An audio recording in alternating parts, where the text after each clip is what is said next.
Hello everyone, welcome back to the channel. So in today's quick video, I'm going to show you exactly how to fix the Chevy Equinox Bluetooth not working in 2026. So Bluetooth issues in your car usually happens because of the pairing errors, or sometimes it is due to system glitches or phone's settings. So we are going to basically tackle each and every steps one by one. So first of all, you need to turn off your car completely. After that, you need to open and close the driver door. Then simply wait for 1 to 2 minutes so that the system fully resets.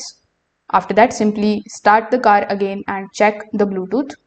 You can also restart your phone, because restarting your phone is going to clear any temporary connection bugs from both the sides.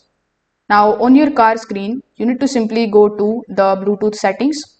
When you are inside, simply delete your phone from the list.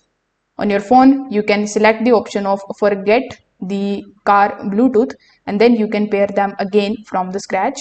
You need to also make sure that the Bluetooth option is turned on. Your phone is also visible and discoverable, and no other device is actively connected. So multiple connections can also cause the issues. If your car has too many saved devices, it may fail to connect. So make sure that you delete any of the unused devices from the system and try again.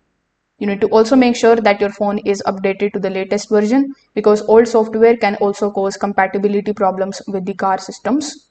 If nothing is working for you, you can just simply do a reset. For that, you just have to basically reset the system from the settings, and this is going to clear all the saved connections and fixed the deeper issues. So if this video helped you out, make sure that you like this video and subscribe to the channel. Thanks for watching.